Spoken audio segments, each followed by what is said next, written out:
that we have only 5 weeks, so first continuous control is not so far.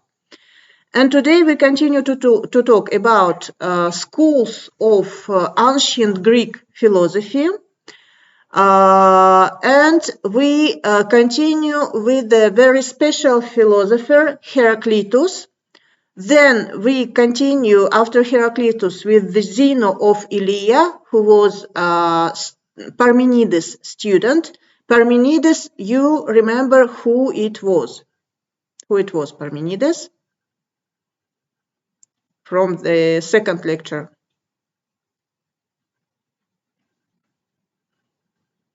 Okay, so we repeat. 3 first philosophers, Milesian school. Thales, Anaximander, Anaximenes. It's important because you will get this question in your test at the end of the semester. Then we talked about Parmenides. Parmenides, the first philosopher monist, the inventor of the monism. What is monism?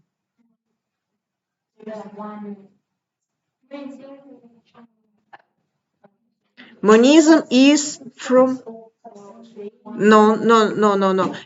Substantial origins of being. It's about Thales, Anaximander, Anaximenes, first philosophers who was searching for substantial origins of being. You remember well. So Parmenides is credited like the father of Western metaphysics, and you remember he was the first philosopher monist. I'm sorry, I have no. У меня фломастера нет, да, чтобы написать. So, monism is from monos, single, and he's teaching about one being. I've understood from your comments on my YouTube channel that you didn't understood the meaning of this monism-like philosophical system, because it's not about monotheism. Monotheism is exactly the opposite of monism. Monism understands this world, the existence, the being, like just one. But for monotheism, one God, yes, monos and theos, monotheism, God is separated from the world. Or in philosophical language, we say God is transcendent to the world. He is exterior to the world. But according to the philosophical monism, there is no exterior of this world. Just one world, just one being. There is one being, only one. There is no two beings, and there is no not being. Why? Because not being, we can't say what is not. Not being doesn't exist. Not being is not existence. So we can't ask what is not. So according to Parmenides, from this logical conclusion, we can't say that not being exists. То есть небытие не существует. Потому что мы не можем спросить, что такое небытие. Потому что оно не существует. Небытие, его нет. So, what is the difference between Milesians and Parmenides? According to Milesians, the existence and the very foundation of the existence is something material, and this conclusion comes from empirical observation. То есть из эмпирического наблюдения они пришли к выводу, что что-то материальное есть в основе этого мира. That's why we say substantial origins of being. But according to Parmenides, first is the logical conclusion. If logically we can't say what is not, so what is not doesn't exist. And from here we conclude that there is only one being, there is no two beings. Because between two beings, we should have some border, and this border should be only not being, but not being doesn't exist, so there is no two beings. Only this world, only here, no change, no motion. The motion is impossible, the change is impossible, because if we need some change, we need some place for this change.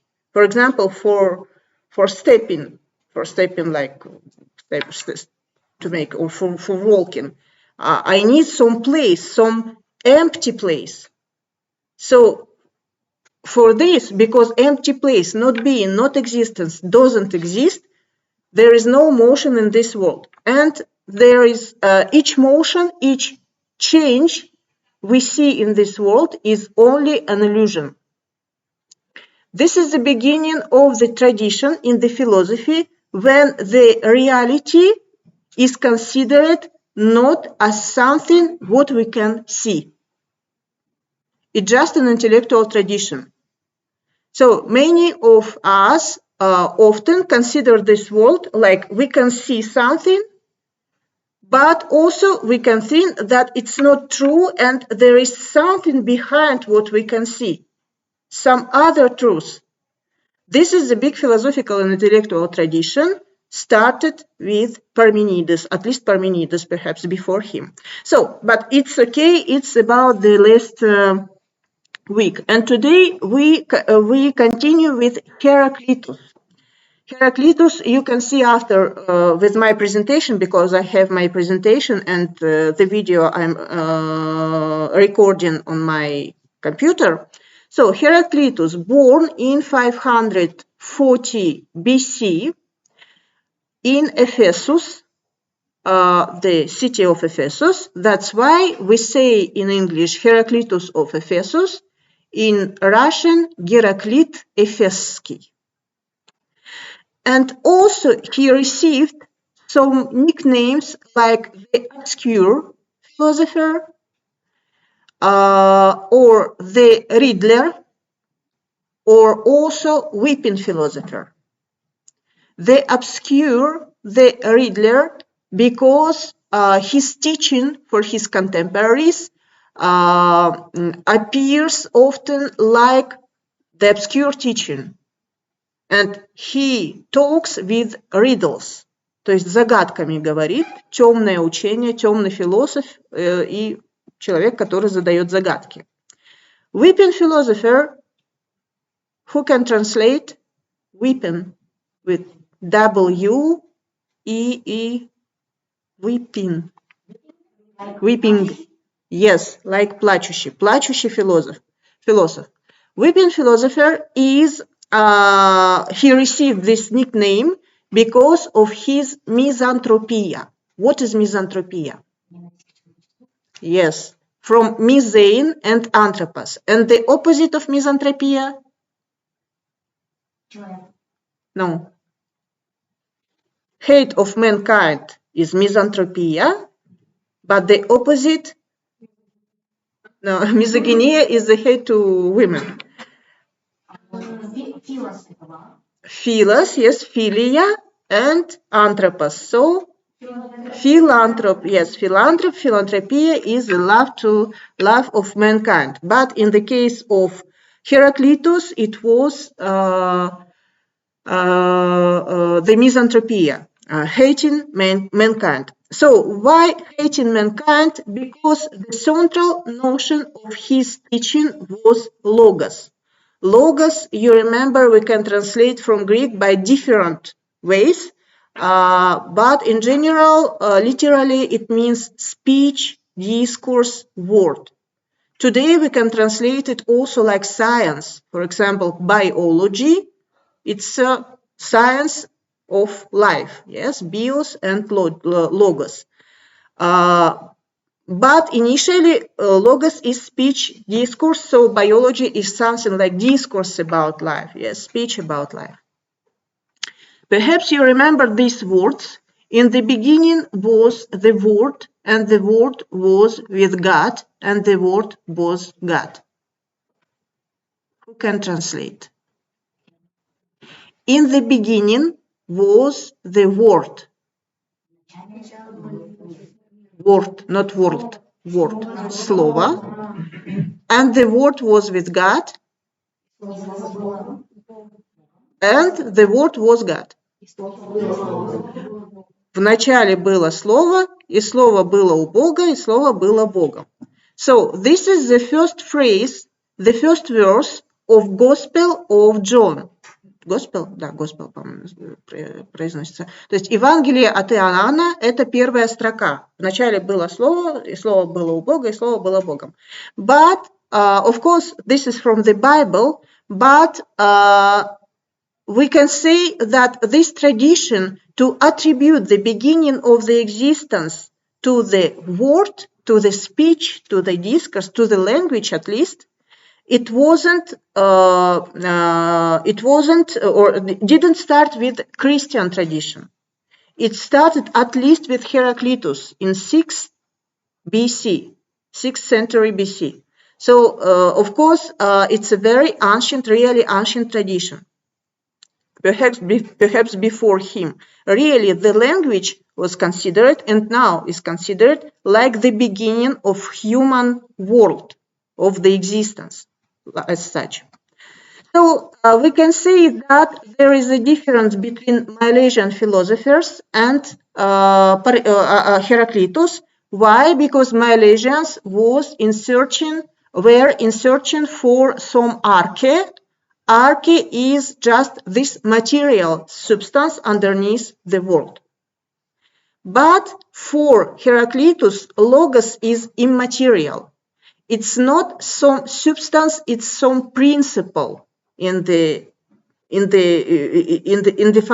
very foundation of this reality of the existence and of the being. And this is another one tradition in philosophy to consider like the start of the existence, like the beginning of the existence, something immaterial, some law, да, закон. То есть рассматривать как закон, как нечто, что в основании. Something immaterial, some principle.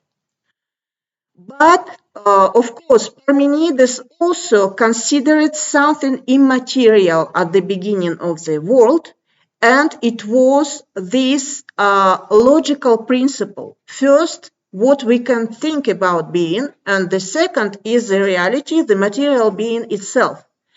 But the difference between Parmenides and Heraclitus is that Parmenides considered or denies the change, the motion, as we said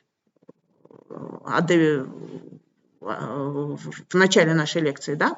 At the beginning of our lecture. But for Heraclitus, logos exists only by this change, by the motion, by the movement.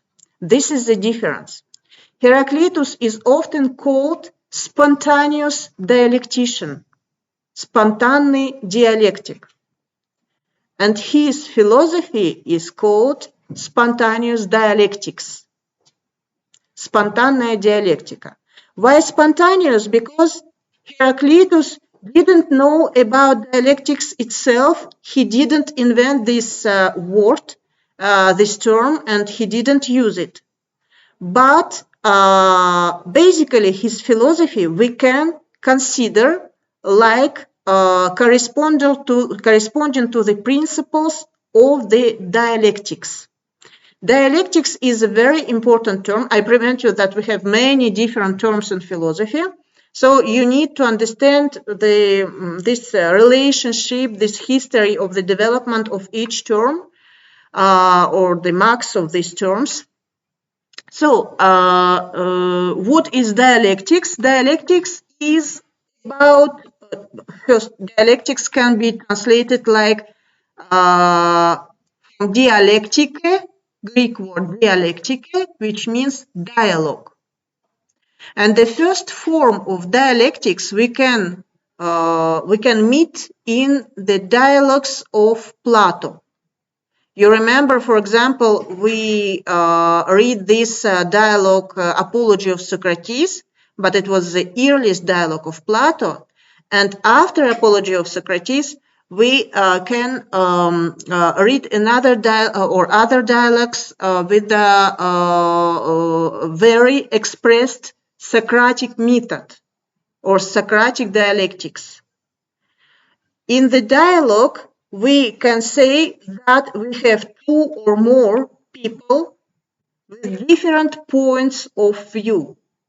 And this dialogue is not just a conversation about all and nothing, but really this is a dialogue with the goal to establish the truth by using different points of view. And for example, when I'm asking you for your critical essays, you should prepare me, you didn't forget, of course. So when I'm asking you to correspond to my methodological recommendations, and you remember thesis, antithesis, synthesis, it's exactly the same principle. So this is like to make work together different points of view in the dialogues, in the dialogue for establishing the truth.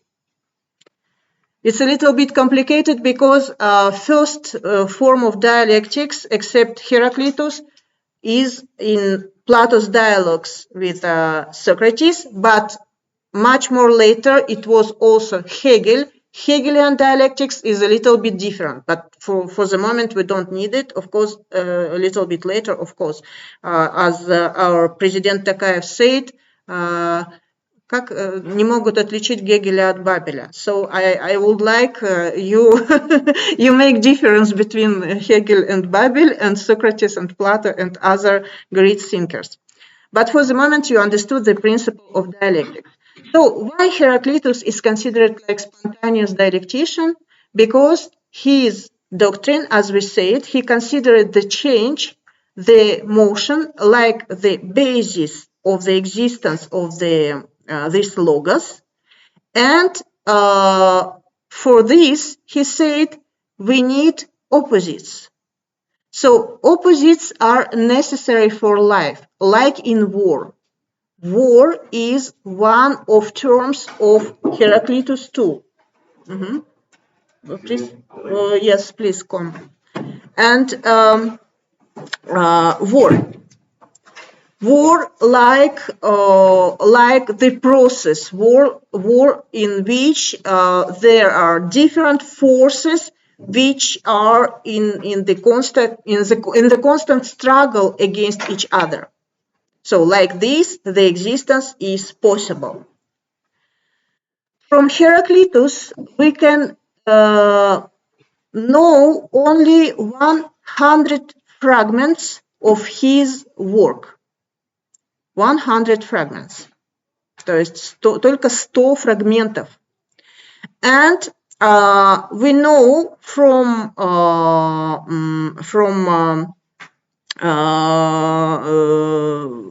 witnesses of his epoch that Heraclitus' single work with the unknown title is как это называется? Утерян, утрачен, забыла слово. Какое ужасное видео. Last. And so only 100 fragments of his writings survive in quotations by other authors. So of course it was a very, very long time ago, and of course often we have no original documents from philosophers of ancient times. And for example, many very famous phrases, perhaps you remember also, we use in our ordinary life without knowing that there are some words of Heraclitus. For example, you cannot step twice into the same river. Who can translate? В одну реку нельзя войти дважды. Yes, you cannot step twice into the same river. What does it mean? It means exactly this principle of change which is at the origin of the whole existence. River moves, river changes each time, but also the human being who would like to go into the river also moves and changes. And like this, it's impossible to go into the same river, and the same person can't never go into the same river twice. So, and we have many expressions like this. For example, the paths up and down are one and the same. And other different quotations from Parmenides. Also, Parmenides, of course, stays in the tradition of the search for substantial origins of being. And he considered fire, огонь, like Arche. But also fire couldn't be really considered like, for example, water of Thales or apeiron even of Anaximander or air of Anaximenes. Not at all, because fire also, like ologos, could be considered like the principle. This is a fundamental element that gave rise to other elements. For example, Heraclitus said, "This world, which is the same for all, no one of gods or men has made, but it always was and will be, an ever-living fire with measures of it kindling and measures going out." This world, which is the same for all, no one of gods or men has made, but it always was and will be, an ever-living fire with measures of it kindling and measures going out. Very beautiful words.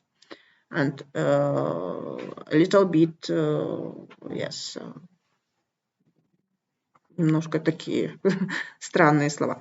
All things are an interchange for fire and fire for all. Things like goods for gold and gold for goods. So fire also is considered like one of the important terms and elements of Heraclitus.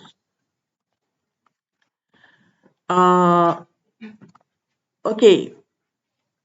So also spontaneous dialectics of Heraclitus we can also see in fragments like this.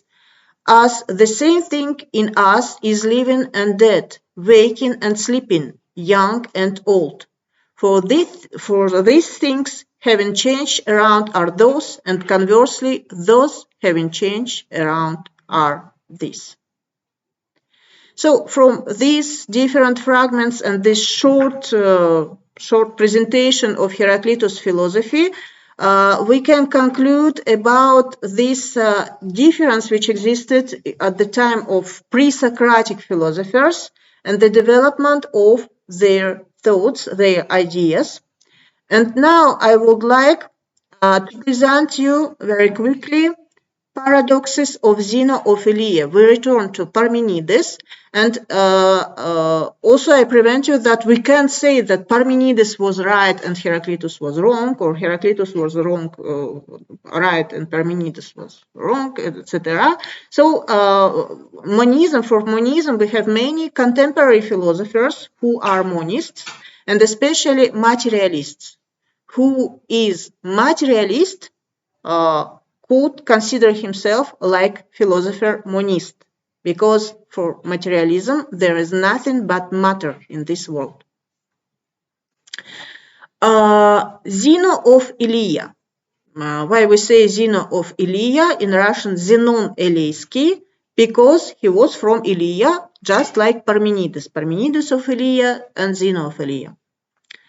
Zeno of Elea was born in about 490 BC, and he's known like one of the most famous Parmenides students, and also he's known for his paradoxes. His paradoxes are so famous and so complicated that even today mathematicians try to find some different solutions for these paradoxes. Mathematicians, philosophers, specialists of logic, etc.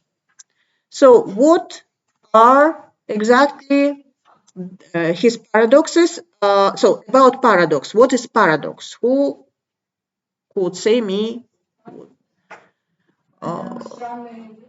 Paradox, when we say yes, противоречие, but contradiction, but with what contradiction? So For paradox, the simple answer is from its etymology. Paradox provides from Greek para, contrary to, and doxa, opinion.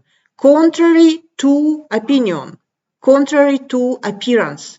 We have all our opinion about this life, but there is something which contradicts, yes, our opinion. And paradox's method is the method of the indirect proof, or so-called reductio ad absurdum in Latin. Сведение к абсурду, reduction to the absurdity. Reductio ad absurdum, and unfortunately I can't write, but I'm trying to explain you, and you can see in the video lecture my presentation. So perhaps you know these paradoxes, or at least you have heard about these paradoxes.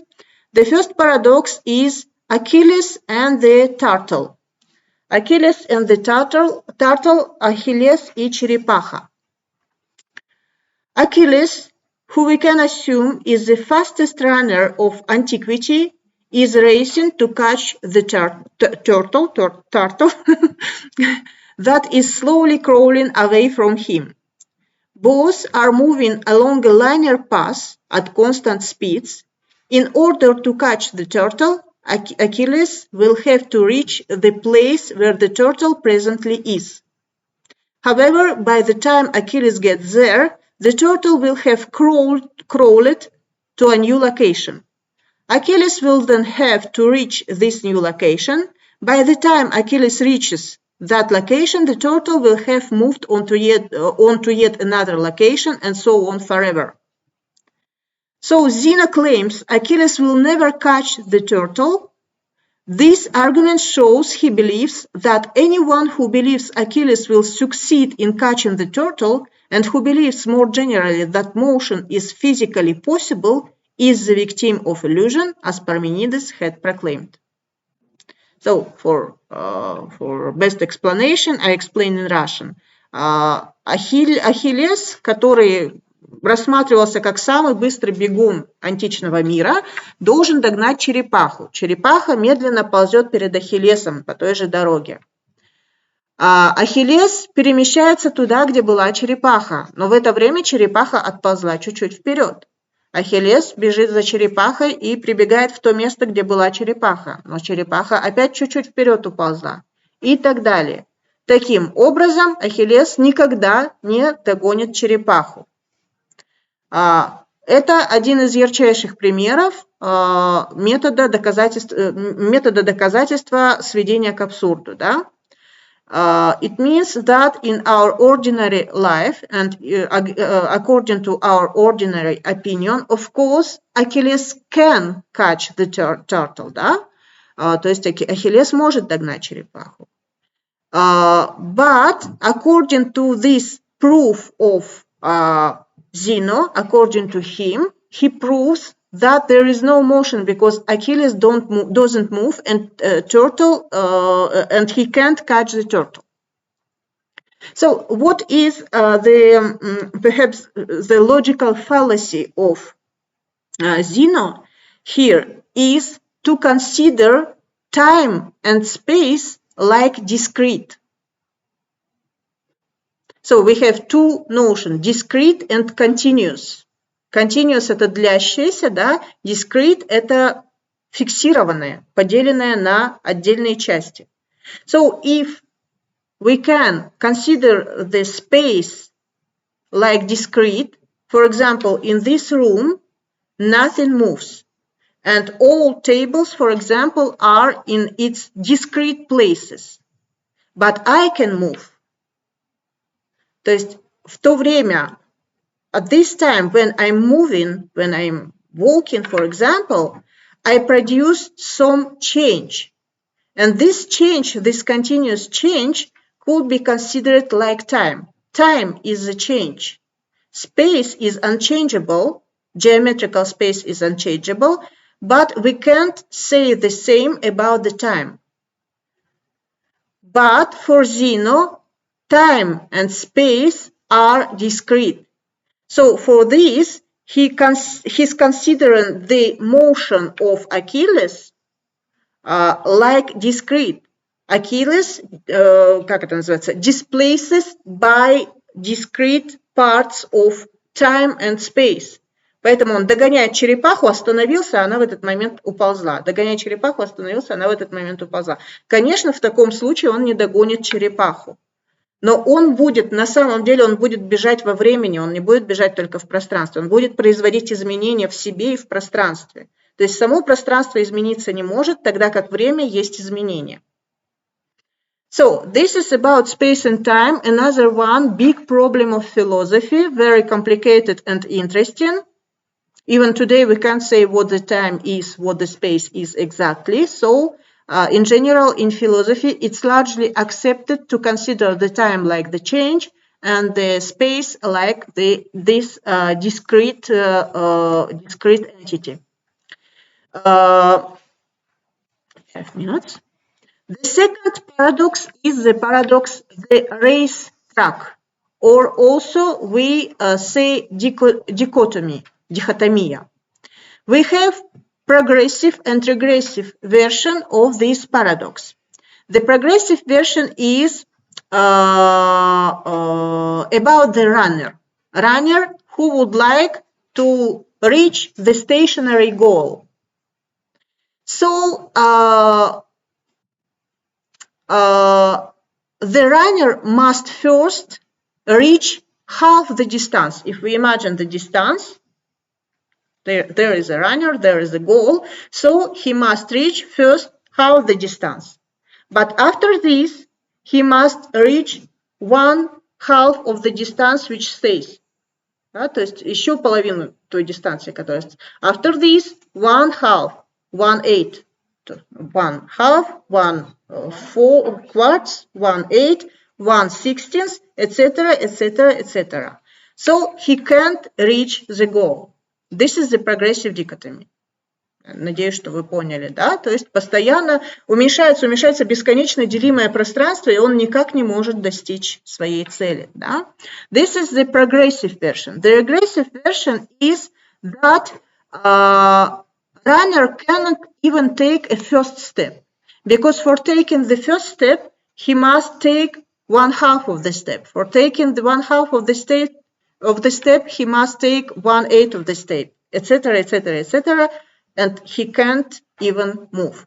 And according to Zeno, all these paradoxes prove that Parmenides was right, there is no motion, there is no change, and if we consider like in this world we have change and motion, it's just an illusion. There is no change, there is no beginning, no end, no not being, no place for changing. And perhaps with yes, the arrow. Так, just wait a moment. Это не те вопросы. Okay, and the last paradox is the paradox arrow. I should say that we have 10 paradoxes of Zeno, but 3 or 4, the most famous are Achilles and turtle, arrow, racetrack, perhaps others, but it's okay for the framework of our course today. 4 paradoxes or 3 paradoxes.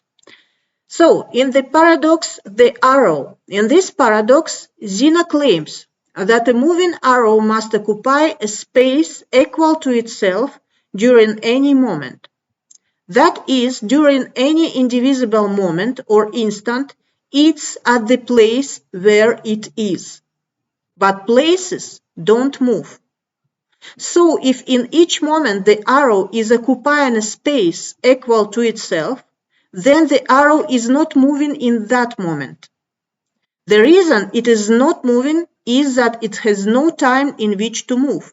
It's simply there at the place, It cannot move during the moment because that motion would require an even smaller unit of time, but the moment is indivisible. The same reasoning holds for any other moment during the so-called flight of the arrow.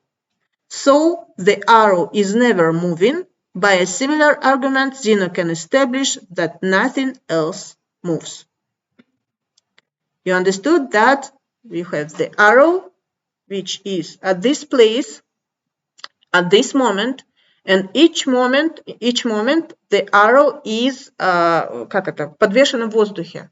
Она не может двигаться, because places don't change. So if now arrow is here, it can't move. You understand, да? То есть стрела не может двигаться. В каждый момент времени она занимает одно только место. И это место не может двигаться, потому что нет другого места, куда бы она постоянно занимает одно и то же место, равное себе самой. Она не растягивается и не сжимается. То есть она просто висит в воздухе. Нет возможности для нее двинуться куда-то, нет возможности двигаться, нет возможности изменяться. So this is about paradoxes of Zeno. I have another one, which is called the moving rose or the stadium. Let's try. So it's time. Yes, it's time for the break. And we continue with Zeno of Elea the next week, and of course about other philosophers and other different conceptions of being. And now I stop, and you can go make your break.